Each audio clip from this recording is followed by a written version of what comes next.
आज के दौर में जहां मुसलमानों को बदनाम किया जाता है, उन्हें देशद्रोही गद्दार कहा जाता है, वहीं दूसरी तरफ ऐसे मुसलमान भी हैं जिनका नाम इज्जत से लेते हैं और उनकी रिस्पेक्ट भी करते हैं, जैसे अबुल कलाम आज़ाद, अशफाक उल्लाह खान और इसके अलावा बहुत सारे मुसलमान हैं। ठीक यही हाल हमारे मुस्लिम समाज और मुस्लिम सोसाइटी में है कि कुछ मुसलमान गैरतमंद होते हैं तो कुछ इतने बेगैरत होते हैं कि आप अंदाजा भी नहीं लगा सकते। चलो आज हम इस वीडियो में जानते हैं मुसलमानों की कुछ ऐसे किरदार को जिसको देखकर यहूद भी शर्मा जाए।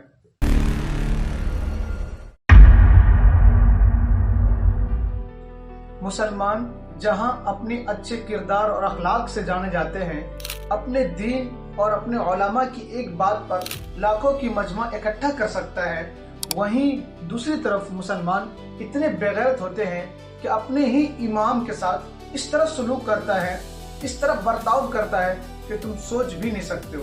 मजाक नहीं कर रहा हूँ भाई, तुम इस रिपोर्ट को देखो जहां इमाम को मस्जिद से इसलिए निकाल दिया कि उसने एक मोटरसाइकिल खरीद लिया, ये सोचकर कि अब इमाम साहब कोई हराम और नाजायज पैसा कमा रहे हैं। इंदौर की इस वीडियो को देखो जहां इमाम साहब को गीबत पर तकरीर करने की वजह से निकाल दिया।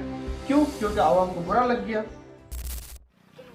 ये देखो भैया, मतलब आज जुम्मे के दिन मैंने तकरीर करी ही गीबत के ऊपर, तो उस बात पे इतना उछाला है मुझे। देखो मेरे बालक ये मतलब आधी बारिश में ऐसे बैरान करे हैं मुझे।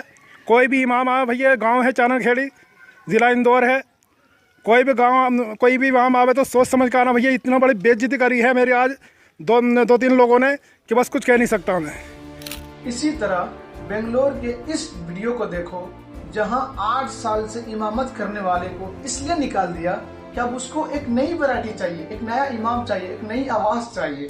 आज बेंगलोर की मस्जिद के एक इमाम साहब से मेरी बात हुई जो मेरे दोस्त भी हैं। उन्होंने कहा कि वो एक मस्जिद में 8 साल से इमामत करते थे, खिताबत प्लस मौज़िन भी वही थे, मदरसा भी पढ़ाते थे, सारी खिदमत बड़ी दिल से कर रहे थे। अचानक 8 साल के बाद हाल ही में उस मस्जिद के सदर ने उन्हें बुलाया और कहा कि इमाम साहब, आपको 8 साल से हम देख रहे हैं, अभी हमें कुछ नई वैरायटी चाहिए, नया चेहरा, नई आवाज़ चाहिए, आप अपना इंतज़ाम कहीं और कर लें। इसी तरह एक और रिपोर्ट देखो जहां तबलीगी जमात के मशवरे में ना बैठने की वजह से मस्जिद वालों ने उसको निकाल दी। तुम कहोगे कि भाई ये तो 1-2 मसला है, इसमें कौन सी बड़ी बात है।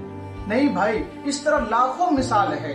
जैसे एक और वीडियो देखो जहां ज्यादा देर एसी चलने की वजह से इमाम साहब पर हमला कर दिया, इमाम साहब को मारा पीटा। अस्सलाम वालेकुम दोस्तों, अभी तरावी चल रही थी और तरावी के बाद एक आदमी ने मेरे ऊपर हमला कर दिया है, देखो। और सहारनपुर के इस वीडियो को देखो जहां इमाम साहब को खाने में कच्चा आटा दे दिया। बिस्मिल्लाहिर्रहमानिर्रहीम।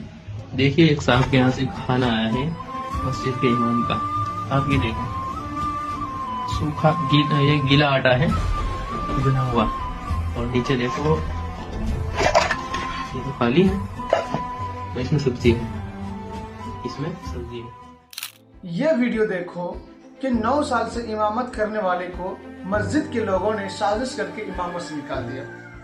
9 साल से इमामत करते थे मस्जिद के ये इमाम, और इनको जो है मस्जिद से कुछ लोगों ने साजिश करके निकाल दिया और ये जा रहे हैं।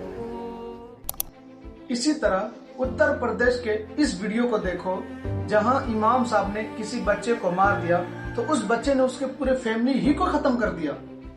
उत्तर प्रदेश के बागपत का गंगनौली गांव जो आज सुर्खियों में बना हुआ है, हर तरफ इस गांव में हुए 13 हत्याकांड की चर्चा हो रही है। किसी को यकीन नहीं हो रहा कि 2 पढ़ने वाले बच्चे इस बड़े अपराध को अंजाम दे सकते हैं, लेकिन ये सच है। जो मौलाना बच्चों को कुरान की तालीम देते थे, जो मौलाना आरोपी लड़के को अपने बेटे की तरह मानते थे, वही लड़का एक इतना बड़ा अपराध कर देगा, किसी को यकीन नहीं हो रहा। लेकिन सच में इसी लड़के ने मौलाना के पूरे परिवार को अपने दोस्त के साथ मिलकर खत्म कर दिया। और बेंगलोर के शिमोगा डिस्ट्रिक्ट के इस रिपोर्ट को देखो जहां इमाम को इसलिए निकाल दिया कि उसने उस महीने का सैलरी एक दिन पहले मांग लिया। इसी तरह एक और रिपोर्ट है जहां इमाम को इसलिए निकाल दिया कि बीवी की सर्जरी के लिए उसे 5000 जायद की जरूरत थी और उसने मुतवल्ली से मांग लिया, तो मुतवल्ली ने उसे मस्जिद से ही निकाल दिया। मैं इस तरह लाखों वीडियोस दिखा सकता हूँ जहां इमामों के साथ इस तरह सलूक किया जाता है, लेकिन मैं इसी पर खत्म करता हूँ क्योंकि मेरा मकसद सिर्फ सोचने पर मजबूर करना है कि आज के दौर में हमारे मुस्लिम सोसाइटी में, मुस्लिम समाज में अपने इमामों के साथ किस तरह सलूक किया जाता है। इमामों और मुअज्जिन की अहमियत आज एक नौकर से भी बदतर है। उसकी तनख्वाह की बात की जाए तो सिक्योरिटी गार्ड से भी कम है।